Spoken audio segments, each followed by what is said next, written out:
Salam uşaqlar. Bugün sizinlə 8-ci sinif yeni dərslik əsasında 4-cü bölmənin ikinci mövzusunun izahına baxırıq. İkinci mövzu insanda tənəffüs sistemindən danışacağıq. İnsan orqanizmində olan tənəffüs sistemi. Canlılarda qan, toxuma və hüceyrələrə qida maddələri ilə yanaşı, eyni zamanda oksigeni də daşıyır. Qan bilavasitə tənəffüs orqanlarında oksigenlə zənginləşmiş olur. Canlılarda tənəffüs aparatının fərqli olmasının onlar üçün nə əhəmiyyəti var? Təbii ki, fərqli tənəffüs aparatı fərqli mühit şəraitində yaşamaq üçün onları uyğunlaşdırır. Bütün çox hüceyrəli orqanizmlərdə maddələr mübadiləsi üçün lazım olan oksigen qan vasitəsilə daşınır. Xeyr, təbii ki, hamısı qanla daşınmır. Məsələn, həşəratlarda dedik, traxeyalar var. Traxeollar vasitəsilə havada olan oksigen daşınır ta hüceyrələrə və toxumalara qədər. Amma onlarda yəni qan sadəcə olaraq qida maddələrinin daşınmasında iştirak edirdi. İnsanın tənəffüs sistemi iki hissədən ibarətdir. Bir, hava aparıcı yollardan. Bura aiddir hava aparıcı yollara baxaq. Deməli, bura aiddir burun boşluğu. Baxın, buradan görünür burun boşluğu. Daha sonra burun, udlaq. Daha sonra udlaq, qırtlaq, traxeya və daha sonra gəlir, bax bu traxeya, traxeyadan sonra iki dənə bronx, ondan sonra ayrılır deməli bronxlar və bundan sonra gəlir, baxın bu ağciyərlər. Deməli, hava aparıcı yollar burun boşluğu, burun udulaq, qırtlaq, nəfəs borusu və yaxud da traxeya deyəcəyik və iki dənə bronxlara ayrılmış oldu, 2 ədəd. Ondan sonra gələn hissəni isə biz aid edirik ağciyərlərə. Ağciyərlərin özündə isə nələr var? Bronxlar ayrılır bronxiollara. Bronxiolların uç hissəsi alveollardan təşkil olunmuşdur və o alveolların da üzəri çoxlu qan damarlarından belə deyək ki, əhatə olunur. Alveollar bu bronxiolların genişlənmiş, bax belə deyək, bu əgər bronxioldursa, onun genişlənmiş uç hissəsi alveol əmələ gətirmiş olur. İndi əvvəlcə gəlin hava yollarından, hava aparıcı yollardan danışaq. Dedik ki, hava aparıcı yollar başlayır burun boşluğu ilə və burun boşluğu divarı selik ifraz edən vəzilərdən ibarətdir. Bir, kirpiklərdən ibarətdir. İki, qan damarlarından ibarətdir. Üç, eyni zamanda qoxu reseptorları da burada yerləşir. Dörd. Və hər birinin də öz funksiyası var və bu şəkildə bunun qan damarları ilə zəngin olan burun boşluğunun içərisi qıvrım formalı yollardan ibarət olmuş olur. Təbii ki, bu da burun boşluğunun səthinin sahəsinin artmasına təmin etmiş olur. Hava burun boşluğuna daxil olduqda bu qıvrım kanallardan, bu yollardan keçir və nəticədə qan damarlarının hesabına hava isinir və isinir. Eyni zamanda orada olan kirpiklərin hesabına havada olan mikrob, toz hissəcikləri tutulub təmizlənir və seli ifraz edən vəzlərin hesabına nəmlənir. Deməli, seli ifraz edən vəzlərin funksiyası nəmləndirmək oldu. Kirpiklərin funksiyası mikrobları, tozları tutmaq oldu, qoruyucu funksiyadır. Qanın funksiyası isitmək oldu, havanı isitmək. Və həmçinin dedik ki, burun boşluğunun divarında qoxu reseptorları da yerləşir ki, bunlar da qoxu bilmədə iştirak edən reseptorlardır. Hava burun boşluğuna keçir, oradan keçir burun udlağa, oradan sonra udlağa və nəticədə də keçir qırtlağa. Qırtlaq, baxsaq qırtlağa, qırtlaq özü bir neçə qığırdaqdan ibarətdir və qırtlaq belə halqa şəkillidir, bir neçə qığırdaqdan ibarətdir.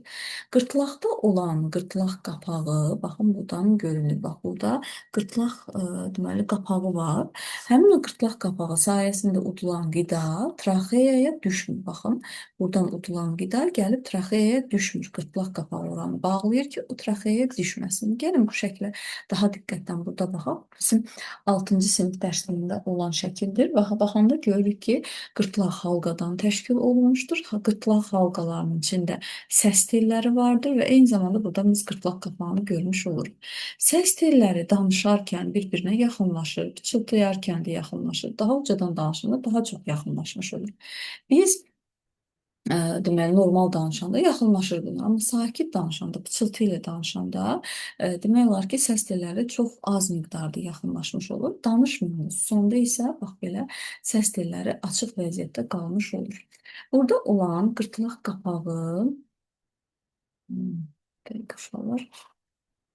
Hə, demək, burada olan qırtlaq qapağının funksiyası nə oldu dedik? Udma aktı zamanı qırtlaq, bax bu hissə qırtlaq yuxarıya doğru qalxır, qırtlaq yuxarıya qalxır və qırtlaq qapağı geriyə doğru nəfəs borusunun girişini bağlayır və qidanın nəfəs yollarına təbii ki, düşməsinin qarşısını almış olur.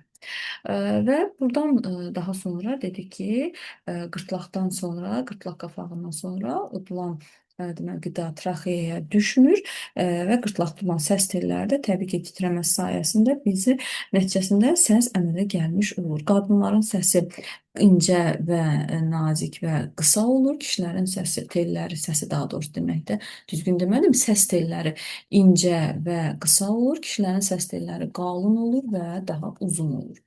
Ona görə də kişi və qadınların səsləri bir-birindən fərqlənir.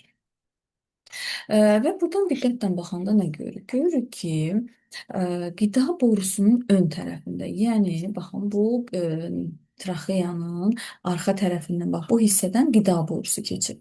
Və qida borusunun ön tərəfi nəfəs borusu və yaxud da dedik ki, traxeyadır. Həmin o traxeya baxın S formasında, C kimi, yəni formasında yarım dairəvi qığırdaq halqalardan təşkil olunmuşdur. Baxın belə yarım dairəvidir, bax belə. Evet, dal tərəfdə gedib arxa tərəfdə birləşmir. Sayınki bax bu şəkildə birləşmir. Və bu yarım dairəvi bu şəkildə olması qida borusuna demək, arxa tərəfi birləşir bunun və arxa tərəfində elastiki hissə var. Bax, bura elastiki hissədir. Hansı ki, birləşdirici toxumadan təşkil olunmuşdur. Qığırdağın özünün qırdaq halqaların özünün üst tərəfdən birləşdirici toxuma ördür, içəri tərəfində isə epiteli qatı yerləşir və bu şəkildə nəfəs borusunun bu şəkildə olmasına səbəb təbii ki, qidalanan zaman qidanın rahat şəkildə qida borusundan, baxın, qidanın rahat şəkildə qida borusundan keçməsini təmin edir. Əgər bu dairəvi olsaydı, halqa şəkildə olsaydı, təbii ki, yediyimiz qidalar çox çətinliklə o arxa hissədən süzülüb, sürüşüb daha doğrusu keçmiş olardı. Nəfəs borusu ağciyərlərə doğru getdikcə iki hissəyə bölünür. Sağ və sol deməli bronxlara ayrılmış olur. Baxın, sağ və sol bronxlara. Qırdaq halqalardan ibarət olan bronxlar, demək ki, bronxlar özləri də nədən təşkil olunur? Halqalardan. Bunlar artıq tam halqa şəklindədir. Amma bir dənə traxeya nəfəs borusu yarım halqa şəklində oldu. Və bronxlar isə tam halqa şəklində olur və bronxlar ağciyərlərə daxil olduqdan sonra başlayır artıq ağciyərlər, hansı ki, bunlar da bronx yollara şaxələnmiş olur. Biz nəfəs borusunun daxili divarına baxsaq görərik ki, onun daxili qatı, yəni epiteli qatı kirpikli epitelidən təşkil olunmuş, hüceyrələrdən təşkil olunmuşdur və onun içində eyni zamanda vəzili hüceyrələr də var ki, seli ifraz edir ki, və həmin o kirpikli hüceyrələrin hesabına hava hərəkət edən zaman içində olan mikrobları irəliyə doğru deməli itələyir belə deyək, getməsinə səbəb olur, havanı nəm edir bax bu seliyin hesabına və həmçinin necə ki demişdik ki, traxeyaların daxili hissəsi nəm olmalıdır ki, qazlar mübadiləsi getsin.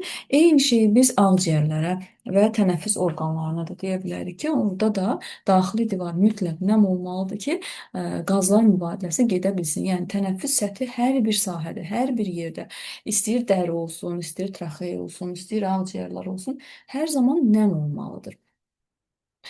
İndi danışaq ağciyərlərdən. Bayaq dedik ki, ağciyərlər bronx yollardan təşkil olunub, baxın burada olan bronx yollardan, alveollardan, yəni o bronx yolların uc hissəsində, baxın buradan da görülür, uc hissəsi xırda yumru-yumru genişlənmiş hissəsi alveollar adlanır. Bax bu alveollardır, bax belə genişlənmiş, bax belə yumru-yumru alveollardan ibarətdir və üzəri də təbii ki, qan damarları ilə örtülmüş olur.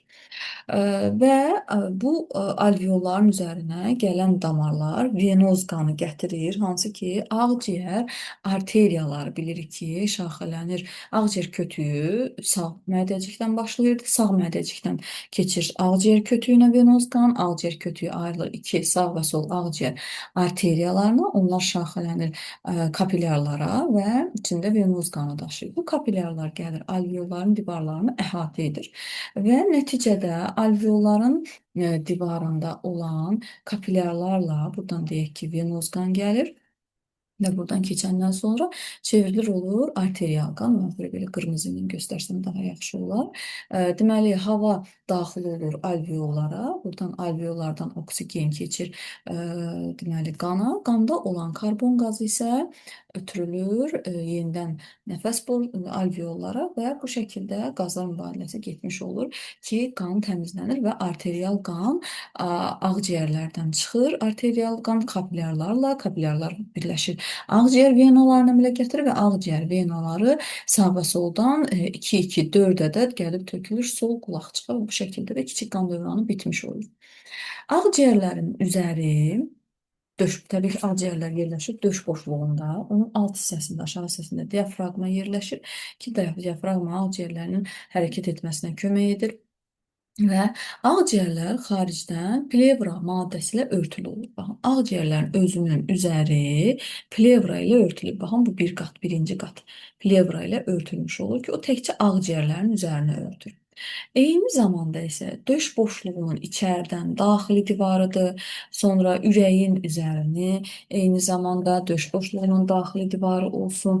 Bunların hamısının isə üzəri örtülür, deməli, ürək kisəsinin üzəri, yəni perikardın üzəridir, eyni zamanda diafraqmanın üzəri, hamısı bu divar yanı, yəni ikinci plevra qatı ilə örtülmüş olur.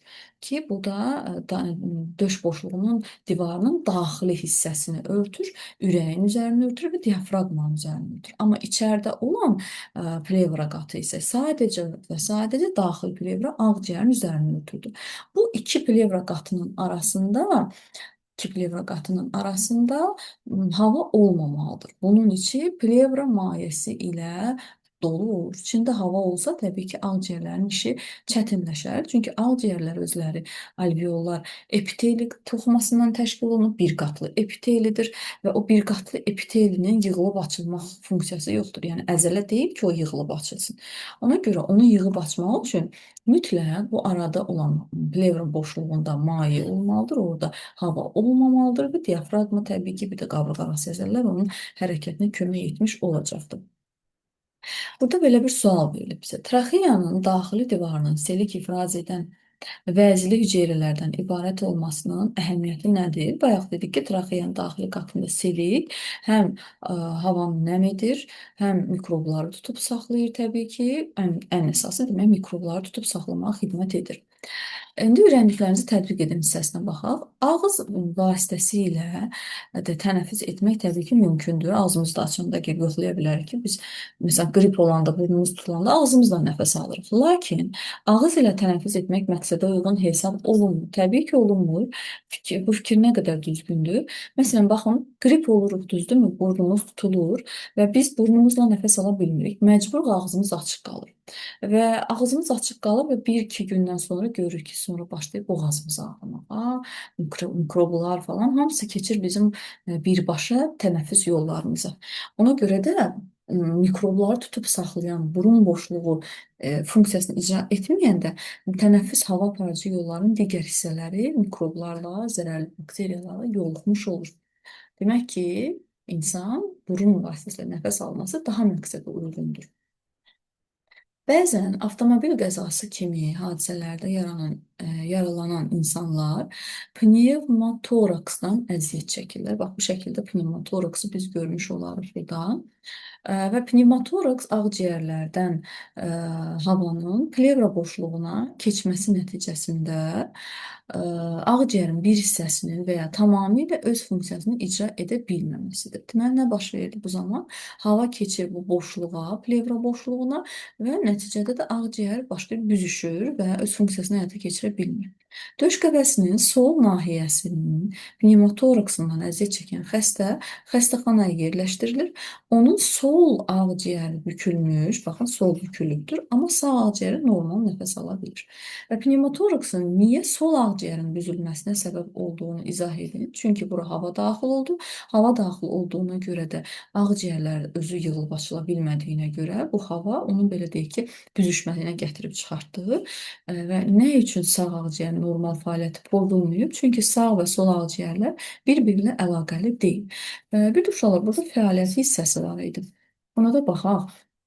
Deməli, unutdum bunu sizə izah verməyə. Verilmiş şəkil bizə insanın ağciyərinin şəklini görmüş oluruq. Şəkli diqqətlə nəzərdən keçirək. Nəzərdən keçirəndə nə görürük? Sağ və sol ağciyərləri müqayisə edəndə görürük ki, bax, bura sağ olur, həmişə bizim solumuz buranın sağıdır. Burada soldur. Təbii ki, sağ və sola baxanda görürük ki, sol 3 paylıdır. Amma sağ 1, 2 paylıdır. Təbii ki, bunun bu şəkildə olması bir də nə fikir veririk? Görürük ki, sağda olan bronxiollar daha qalındır, amma solda olan isə nazik və uzundur. Bronxlar nazik, uzun, solda olanlar isə deməli daha qalındır, sağda olan qalındır və qısadır, amma solda olansa nazik və daha nazik və uzundurlar. Təbii ki, bunun bu şəkildə olmasına səbəb bu baxın nazikdir. Bax bu qısadır, amma bu uzundur. Nazik nisbətən nazik uzundur. Və bunun bu şəkildə olmasına səbəb sol tərəfə meyilli olan hissədə təbii ki, ürəyimizin yerləşməsidir ki, ürəyin quruluşuna sayəsində sağ tərəf 3 paylı qalır, sol tərəfdə ürək yer tutduğuna görə 2 paylı qalır və ona görə də bu hissə nisbətən uzanmalı olmuş olur da, belə deyək, bronx. Ona görə bronxlar da bir-birindən fərqlənmiş oldu. Sizcə sağ və sol ağciyərlər bir-birindən fərqlənməsəydi nə baş verərdi? Təbii ki, o zaman ürəyə daha çox güc düşmüş olardı, ürəyin fəaliyyəti zəifləmiş olardı. Növbəti suallarda cavab verək. Hava aparıcı yollar hansı orqanlardan təşkil olunmuşdur? Bayaq dedik, burun boşluğu, burun udlaq, qırtlaq, nəfəs borusu bronxlardan ibarətdir. Traxeyanın yarımdairəvi qığırdaq halqalardan ibarət olmasının əhəmiyyəti nədir? Qığırdaq yarım halqalar olmasa idi, bax belə deyək, yarım halqadır, burada deyək, elastik liflərdir. Buradan keçən qida borusunun içində yediyimiz qida buradan rahat şəkildə sürüşüb getməzdi. Qırtlaq qapağı hansı funksiyanı yerinə yetirir? Udma aktı zamanı qırtlaq yuxarıya doğru qalxır və qırtlaq qapağı geriyə doğru nəfəs borusunun girişini bağlayır, qidanın nəfəs yollarına düşməsinin qarşısını alır. Plevra boşluğu hansı strukturlardan təşkil olunmuşdur? Plevra boşluğu ağciyərin üzərini örtən daxili plevra qatından, döş boşluğunu örtən, ürəyin üzərini örtən, ürək hissəsinin üzərini örtən, diafraqmanı örtən xarici plevra qatından təşkil olunmuşdur və içində də plevra mayeyi ilə belə deyək ki, zəngindir. Bu qədər uşaqlar insanın tənəffüs sistemi haqqında. Sağ olun.